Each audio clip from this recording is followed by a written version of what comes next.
직장인 여러분들을 위해서 세상 모든 재테크 비법을 공개합니다. 직장인의 자산관리 돈을 잡아라가 돌아왔습니다. 네, 저희가 월급으로 태산까지는 못 만들더라도 이 두꺼비집 정도는 만들어보자라는 마음가짐으로 돈과 관련된 정보를 모아 전해드립니다. 오늘 이 시간 권도영 대표님을 대신해서 김신혜 부사장님이 다시 나오셨습니다. 어서 오세요. 어서 오세요. 네, 안녕하세요. 다시 나오게 된 한국은퇴설계연구소 김신혜입니다. 네, 2주 만에 뵙잖아요. 네, 어떻게 네. 지내셨어요?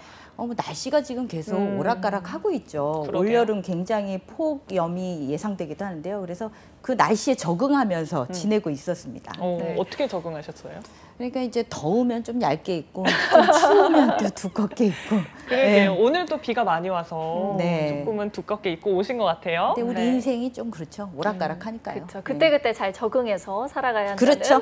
네. 그런 말씀이신 것 같은데 저희가 저번에도 참 유익한 이야기 많이 나눠봤는데 오늘은 어떤 이야기를 가져오셨나요?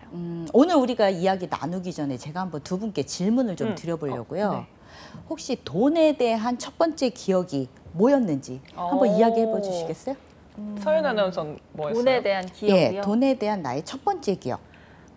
좋다 뭐 이런 에피소드는 아, 없으셨나요? 저는 그냥 사실 돈을 이렇게 엄청 많이 모으기보다는 그때그때 필요한 게 있으면 잘 구입도 하고 이러는 편인 것 같아요. 그때 이제 또 뭐 재미를 느끼기도 하고 또 필요한 걸 사니까 뭐 이런 소비에서 됐지. 기쁨을 느끼신다 이런 얘기 네. 같은데. 저는 슬픔. 왜냐면 돈에 대해서. 저의 첫 번째 기억은 세뱃돈이에요. 아. 어르신들이 전 대가족에서 이렇게 하나씩 나눠주시는데 끝나고 나면 이제 어머니께 아. 드려야 되니까 이게 뭐지? 이건 엄마한테 가는 돈이구나, 세뱃돈은. 이러면서 약간 슬펐던 기억이. 그러면 이제 이 네. 돈은 내 것이 아니다. 내 것이 아니다. 이런 생각을 하셨겠네요. 네. 제가 이 말씀을 왜 드리냐면 돈에 대한 첫 번째 기억, 이것들이 그 다음에 나의 금융 활동에 영향을 미친다라는 거죠. 이제 어릴 때 옆에서 엄마가 계속 가격을 흥정하면서 깎는 모습을 본 어린이가요. 그 모습이 조금 창피했던 거죠. 그래서 성인이 돼서 이제 본인은 정찰제로 되어 있는 곳에 가서만 이제 물건을 구매한다. 뭐 이런 사례도 제가 봤고요. 그다음에 이제 어릴 때 이건 외국 사례인데요. 네. 착한 일을 할 때마다 이제 할머니가 동전 2개를 주고 하나씩 고르라고 그런 거예요. 어느 걸 갖겠냐. 근데 그 외국의 화폐가 1센트짜리가 좀 더 크고 1달러보다. 네, 그러니까 어린이는 1센트가 더 크기가 크니까 그걸 계속 골랐던 거예요. 근데 이제 시간이 지나고 보니까 돈의 가치가 다르다라는 걸 이제 알고 나서는 내가 속았구나. 그래서 이제 돈에 관련된 남의 이야기는 성인이 돼서도 잘 듣지 않는다. 이런 사례들이 있어요. 이만큼 돈에 대한 정서적인 것이 성인이 돼서 또한 이제 금융 활동에 영향을 미친다. 이렇게 이야기를 할 수가 있습니다.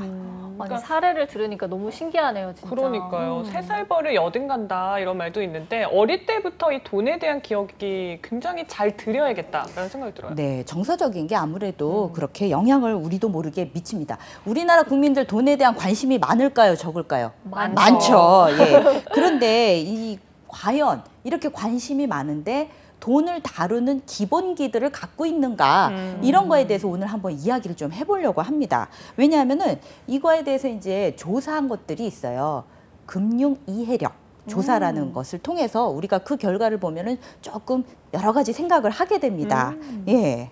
아니, 금융 이해력 조사라고 했는데 사실 뭐 무슨 말인지는 알겠는데 어떤 조사인지는 잘 감이 안 와요. 소개 좀 해주시죠. 예. 이제 그 국제경제협력기구인 OECD 여기에서 이제 정한 기준에 따라서 성인들에게 과연 금융에 관련해서 얼마큼 이해를 하고 있는가 이런 것들을 조사를 합니다. 네. 그래서 금융에 대한 지식 그리고 금융 행위 또 금융의 태도 어떤가 이런 세 분야에 대해서 이렇게 조사를 하게 되는데요. 이제 사실은 개인들이요 생애에 걸쳐서 재무적인 안정을 위해서 여러 가지 이제 행동을 할 때는 이 세 가지가 다 조화롭게 되어야지 그렇죠. 이제 결정을 할 수가 있죠. 그래서 그 분야에 대해서 이제 조사를 하는 겁니다. 구체적으로 한 몇 개, 항목 몇 개 정도나 있을까요? 크게는 이제 세 가지인데요. 아까 좀 전에 말씀드린 대로 합리적인 경제 금융 활동을 위해서 갖추어야 될 기초 지식이 되는 금융 지식이 어느 정도 되는가 이 부분이 있고요. 또 건전한이 붙습니다. 네. 건전한 금융 경제 활동을 하기 위해서 영위하려면 어떤 행동 양식을 갖는가 그런 이제 금융 행위에 대한 부분이 있고요. 그다음에 이제 현재보다 미래를 대비하는 의식 이런 것들에 대한 것들을 알아보는 금융 태도에 대한 뭐 이런 가치관에 대한 것들을 알아보는 금융 태도에 대한 분야가 있죠. 와, 아니 이렇게 보니까 사실 뭐 지식, 행위, 태도라고 나눠서 설명을 해주셨는데 우리가 뭐 지식이 있어도 때로는 행위로 실천이 잘 안 될 그렇죠. 수도 있고 그렇죠. 그래서 좀 어떻게 조사 결과가 나왔는지 궁금한데 소개해 주시죠. 근데 이제 이 조사 결과를 제가 말씀드리는 까닭이 네. 그 OECD의 평균 점수라는 것이 있지 않습니까? 그쵸. 그 점수가 64.9점인데 안타깝게 우리나라의 성인들의 금융 이해력 조사의 종합적인 점수가 평균보다 좀 낮습니다. 예, 근데 그 중에서 가장 그래도 점수대가 높은 것이 30대. 두 분 30대신가요, 혹시? 그쵸? 예. 네, 아니신 이제 분도 가까워. 계시구나. 네, 가까워지고. 네, 그렇죠. 예, 30대가 가장 높고 어. 그 다음 연령대부터 올라갈수록 예, 금융 이해력이 낮다라는 조사 결과가 나옵니다. 근데 오히려 이제 연령이 높아졌군요. 예, 올라갈수록 금융 이해력의 종합적인 점수가 낮아진다.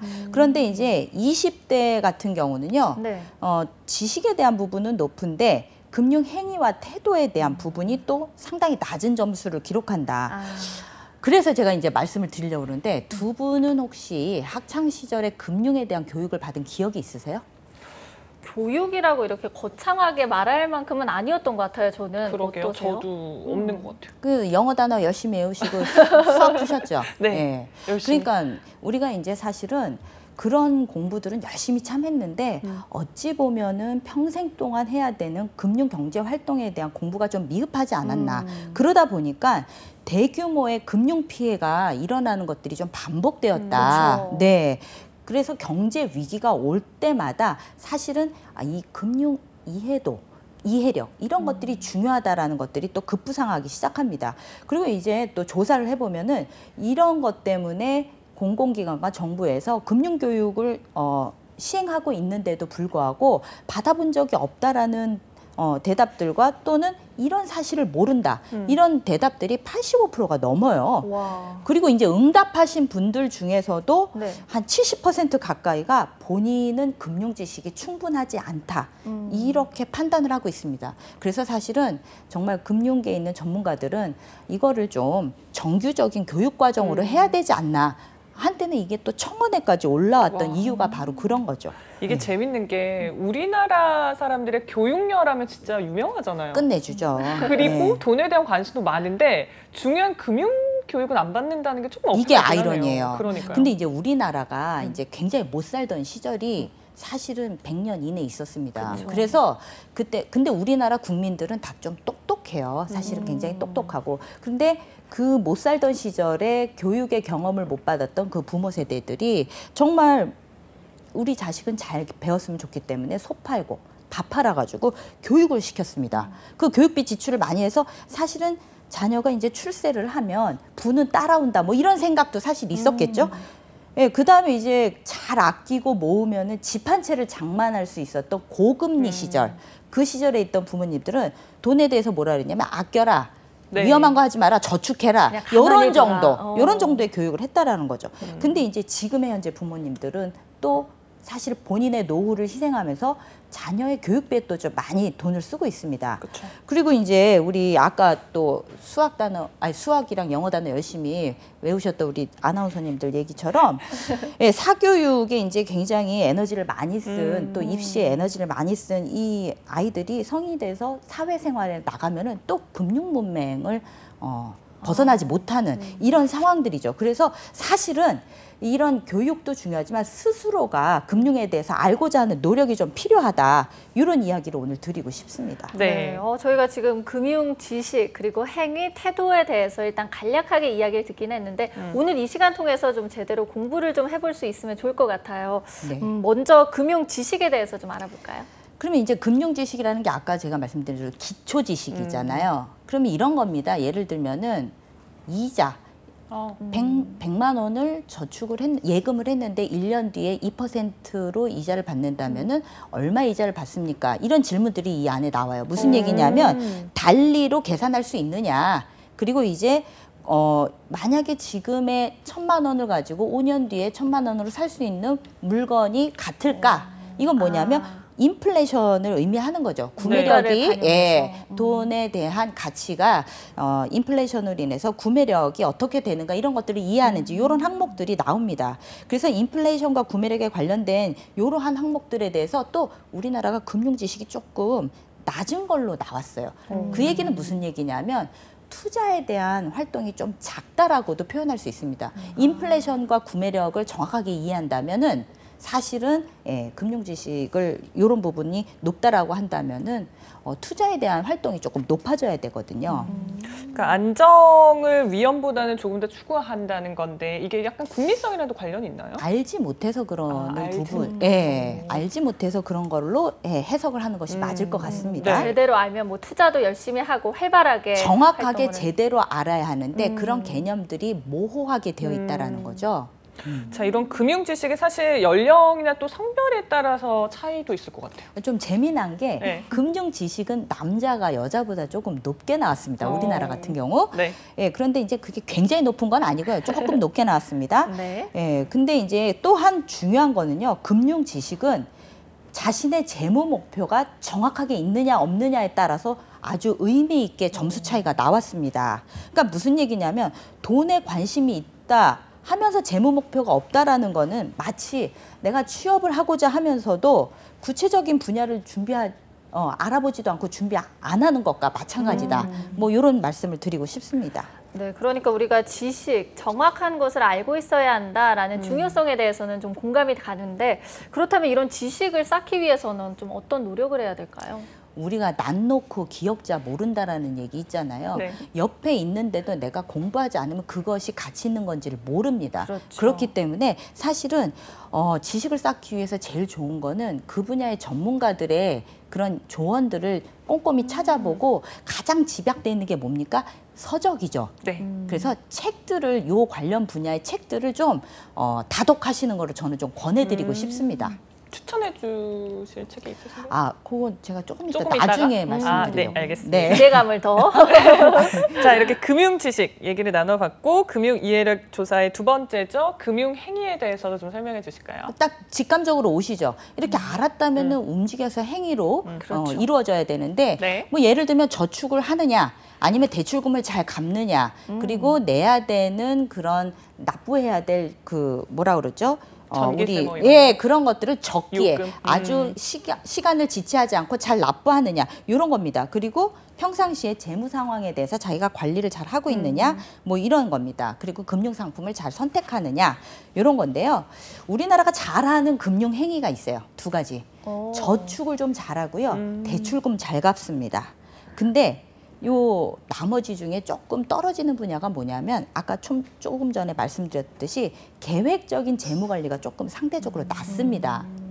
그러니까 계획하에 예산을 가지고 우리 가게의 예산을 갖고서 움직이는가 이런 것들을 한번 생각을 해보셔야 되는데 그런 분야가 좀 낮고요. 또 하나는 좀 놀라운 거는 청구대급을 적기에 지급하는 행위가 또 낮다라고 나왔더라고요. 오. 예. 이거는 좀 저희가 접하면서 계획적인 재무 관리는 무엇이고 또 그런 걸 잘하려면 어떻게 될까라는 궁금증도 점점 커지는데 그럼 이런 금융 행위와 관련된 점수를 높이기 위해선 뭘 해야 될까요? 근데요, 우리가 행위를 높이기 위해서 할 거는 행동이겠죠. 사실은. 네. 예, 연애를 너무 하고 싶은데 상상만 하고 전화도 안 하고 문자도 안 하고 만나지도 않으면 연애는 이루어지지 않습니다. 행동을. 일단은 실패를 하든 성공을 하든 작게든 계속 움직여봐야지. 시도하는 거. 저축에만 머물러 있던 거에서 좀 더 촘촘한 장기 재무 계획을 가지고선 내가 어떤 금융 상품을 선택할지를 보고 나의 상황에 맞춰서 조금씩 시도해보는 거. 거기에서 꼭 성공하려고 내가 손실을 입지 않으려고 하는 순간 사실 더 이상 앞으로 나가지는 않습니다. 네. 손실을 내가 감내할 수 있는 부분이 얼만큼까지인지 뭐 이런 거를 이제 뭐 전문 용어로 리스크 톨러런스 얼만큼 내가 이거를 변동성을 인내할 수 있는가 이런 것들을 스스로 생각해서 또 이런 부분에 대해서도 한번 시도하시는 거 이게 금융 행위를 높일 수 있는 방법입니다. 네. 그러니까 결과적으로 재무 목표를 뚜렷하게 세우고 조금씩 실천을 해 나가는 거. 무조건 네. 실천해야죠. 네, 여기까지는 이해를 했는데 이제 세 번째가 바로 금융 태도예요. 어떤 태도가 필요할까요? 네, 태도가 좋으냐 나쁘냐 하니까 갑자기 이게 뭘까 이런 생각이 네. 드시죠. 궁금해요. 근데 이제 금융에서의 태도라는 건 뭐냐면 과연 현재와 미래 중에 어느 쪽을 더 중요하게 생각하느냐. 예, 오늘만 있고 내일은 없는 것처럼 살 것인가 아니면 미래를 위해서 준비할 것인가 이런 거에 대한 이야기입니다. 그래서 이 부분에 좀 재미난 게 뭐냐면 우리나라가 아까 금융 지식은 남성이 높다고? 좀 높다 이렇게 네. 결과가 나는데요. 미래를 미래를 중요하게 생각해서 준비하는 태도 이런 거는 여성이 좀 높게 나왔어요. 예. 근데 저희가 지금 얘기를 들어보니까 아니 그러면 태도를 어떻게 하는 게 좋은 건지 좀 잘 감이 안 와요. 감이 안 오세요? 네. 그러니까 결국은 오늘이 중요해서 다 써버릴 것이냐, 미래를 위해서 준비할 것이냐, 딱 이제 감이 오시죠? 예. 그러니까 미래를 위해 아껴두라 이런 말씀이신가요? 미래를 위한 구체적인 준비를 하라는 거죠. 그러니까 돈이라는 것을 돈이 존재하는 이유는 쓰라고 있는 것이다. 이것도 이제 태도의 문항에 나와요. 자, 돈이라는 건 쓰라고 있는 것이다. 맞을까요? 틀릴까요? 세무는 없나요?